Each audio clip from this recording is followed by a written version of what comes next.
व्यस्त्राहिनो देवी दुर्गे देवी नमोऽस्तुते।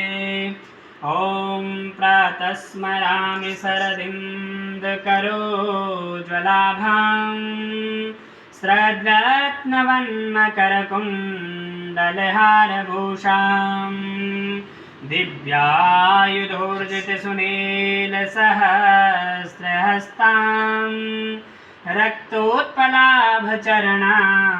भवतीं परेशां प्रातर्नमामि महिषासुरचण्डमुण्डां शुम्भासुरप्रमुखदैत्यविनाशदक्षां ब्रह्मेन्द्ररुद्रमुनिमोहनशीललीलां चण्डीं समस्तसुरमूर्तिमनेकरूपां प्रातर्भजामि